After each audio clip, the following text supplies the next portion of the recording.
Let us pray. Creator God, we invite you here today and we welcome you here as we celebrate your good creation and dedicate this orchard to your glory and for the beauty and benefit of this city. Thank you for allowing us to be co-creators with you. As this orchard is cultivated and nurtured, may it be a reminder to all who see it and all who are nourished by its fruit of your goodness and of your unending blessings. Amen. Amen.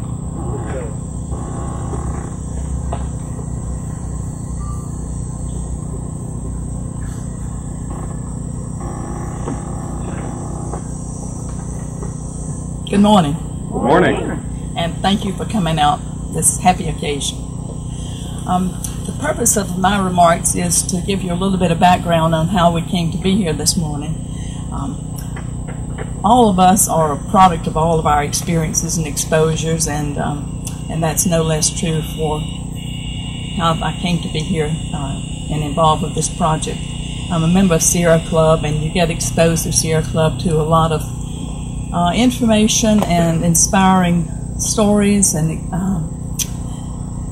resources, I guess I would say, that help you to appreciate the value of nature and all that we need to do to nurture it and protect it. One of those experiences has been getting to know Robbie Hothen. Robbie is also a downtown property owner. He is from Yonkers, New York, but he invested in several of our downtown properties, and he saw the opportunity. And Robbie is very much interested in the passive house movement and sustainability and all of those good topics, and has gotten his master's actually in that field. So last fall, Robbie told me about a trip that he planned to make to the western part of the state to buy apple trees for his property and also for a garden, a community garden and orchard in Yonkers, New York. He invited me to go with him on that trip, and it sounded like a wonderful thing to do, you know, a nice road trip in the fall. But we live on an all-wooded lot, and I knew I didn't have anywhere to plant apple trees that they would actually produce. And about the same time, we were holding a CCRP, that's Central City Revitalization Panel, retreat at the Golden Leaf Cabin. Some of you know it as the Thorpe Cabin. And it was during that session that we were brainstorming things that we could do to revitalize downtown. And I happened to think of all the FEMA land, we call it, the land that was acquired after the flood and that cannot be developed with buildings. I've always thought it would be wonderful if we could have a botanical garden here in Rocky Mount on some of that land. So the idea of the apple trees and a community orchard came together with the availability of this FEMA land.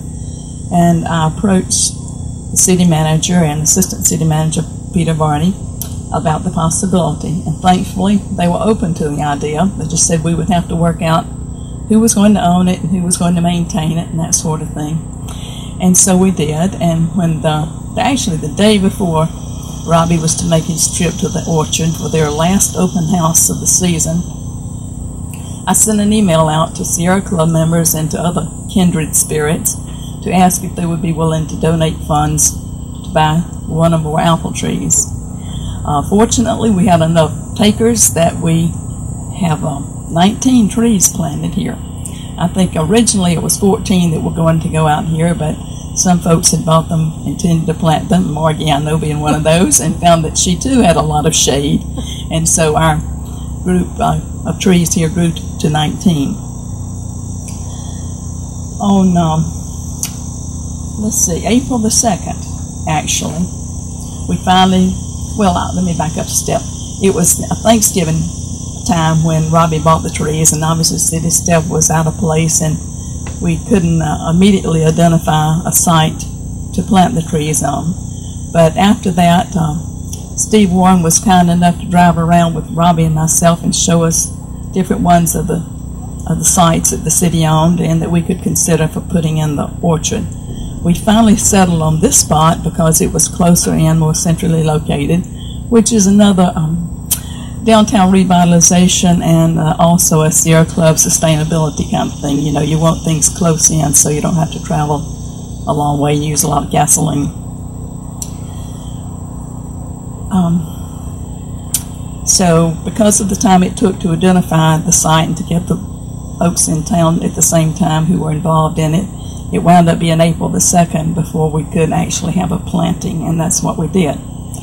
I had first thought that I would tell you all about the process, and then at the end I would thank those people who had either contributed money for trees or had helped in getting them planted, but I decided to work all those names into the story here. So at this point, I'll take a moment to thank the city employees who made this possible. Of course, it starts with our city manager, Charles Penny, our 2 assistant city managers, Peter Barney and Ann Wall, our Parks and Recreation Department Director, Dale Smith, and let's see, so that I don't leave anybody out, of course, Steve Warren, and then Matt Sledge, and Mike Thomas, and Jeffrey Garrett, and Brandon Hedgepath. And I want to thank them for their labor or for the getting materials out here. We had some equipment. We had a water, what do you call it, a water tank. We came out here, they had already scraped the grass off the site where each one of the trees was to be planted, and we started digging with a shovel. I know that Margie and Eric, I won't say that I did much digging, but we dug away until we got into such hard dirt we realized we needed some assistance, mechanical assistance. So again, we called Steve, and he was able to get an auger out here for us. And again, thanks to those employees that made that available at such short notice. And the auger made the whole digging much, much easier. If you're ever in that situation, I highly recommend it. Let's see, I've mentioned the names of the most city employees that were involved, but I'd also like to thank Tamika Keenan Norman for her help in publicizing this event and getting the press release out, and in helping with the program. So again, the fact that we're able to be here today to dedicate this orchard is the result of the efforts of so many people, and I can never say thank you enough. This may be the first community orchard in Rocky Mount, but the concept is certainly not new. There are community orchards in Europe and in other parts of this country that have been in existence for a while, and the concept and their actual existence is growing, and we're thankful for that. And I think people are more appreciative of the need to grow their own food and to be more self-sustaining. Now also, of course, you know, going way back, an apple a day was a way to keep the doctor away, right? And so to encourage people to eat more healthy food is always a good thing. So community orchards connect people to fruits, trees, and nature. They increase the community awareness of specialty crops. They provide learning opportunities. They encourage better nutritional habits and awareness. They allow folks to grow their own food, and they provide increased access to food. Now, who were these donors that contributed trees?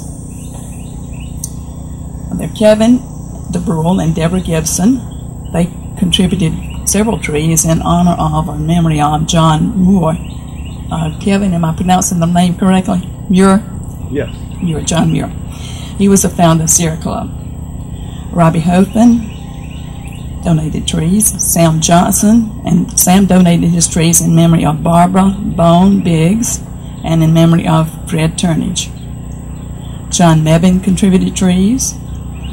My husband and I contributed trees in honor of George Pope, Musa Shahade, and Mary Grant Williams, and in memory of Elmo Boswell and Busta Mooring. And those are people that we have appreciated and that we remember fondly. Margie Sauerwein donated trees, some that she intended to go in her own garden and those that she initially donated for the community garden. And finally, Ron and Hillary Bateri. And we thank all of those people for their generous contributions. Now, the day that we gathered on April 2nd to do the planting, those that were involved were May Parker, Musa Shahade, Margaret Sauerwein, her brother Peter Sauerwein, and my husband Eric and myself. I think our grandchildren were in town, but they were all flying a kite with their dad. I think that concludes my story here. I I know we have a poem on the program, but if you will indulge me a second, I'd also like to share a poem that I found in researching for the program. So I love a tree. When I pass to my reward, whatever that might be, I'd like my friends to think of me as one who loved a tree. I may not have a statesman's poise, nor thrill a throng with speech, but I may benefit mankind if I set out a beech. If I transport a sapling oak to rear its mighty head, 'twill make them a childhood shrine that will not soon decay. Or if I plant a tree with fruit on which the birds may feed, then I have fostered feathered friends, and that's a worthy deed. For winter, when the days grow short and spirits may run low, I'd plant a pine upon the scape, 'twould lead a cheery glow. I'd like a tree to mark the spot where I am laid to rest, for that would be the epitaph that I would like the best. Though it's not carved upon a stone for those who come to see, but friends would know that resting there is one who loved a tree. And I hope that all of you will appreciate trees in that manner. We see an awful lot of trees around our community that get cut down for one reason or another. So it's as though we are fighting a losing battle. Sometimes we think there'll be more trees cut down than there are planted, but we all have a little spot of land, whether our own or public property, that we could get trees planted. They clean the air, they make us more civilized, they contribute to a better world. So again, thank you for your contribution to making this community orchard possible. Thank you for being here today.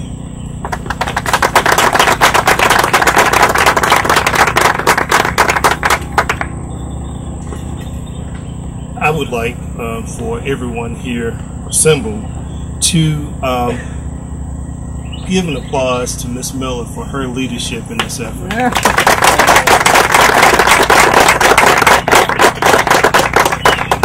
As she talked about this project, it did bring to mind, Ms. Miller, that for many people in Rocky Mount, this land has special meaning.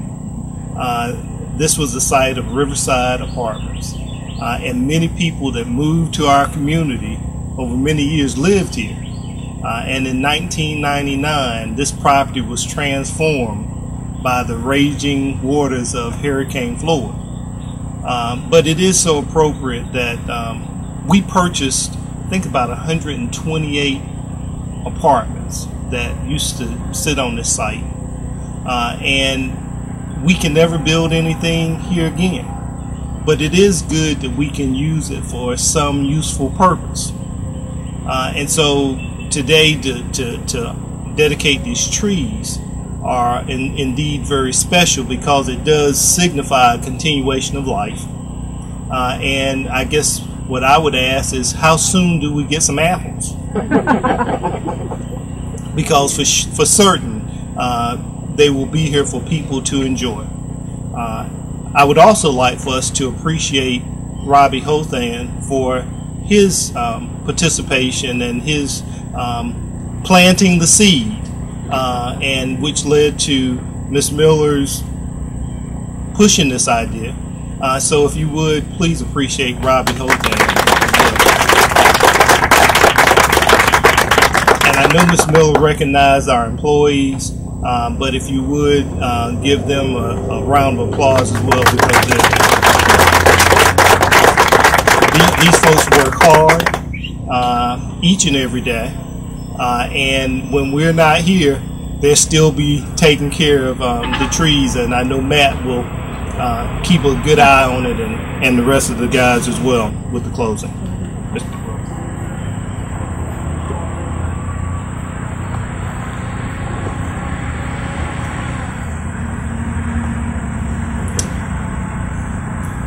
The author is unknown.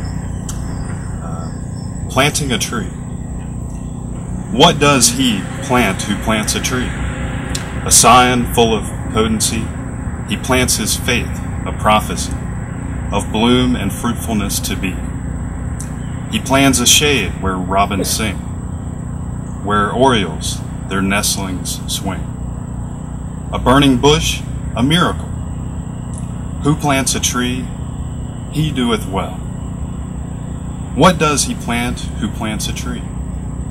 An emblem of the men to be, who lightly touch terrestrial clay. But far above the earth, away from sordid things and base, incarnate ideals for their race, who plants a tree, he doeth well, performs with God a miracle.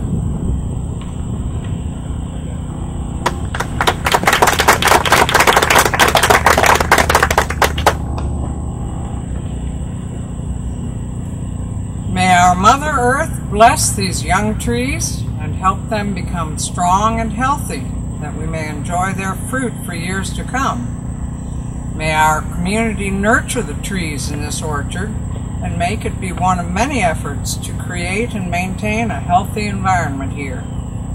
Bless also our community garden next door and all those who live and work in this area. Teach us to step gently on this fragile planet, to leave no harsh footprints, and to take only what we need.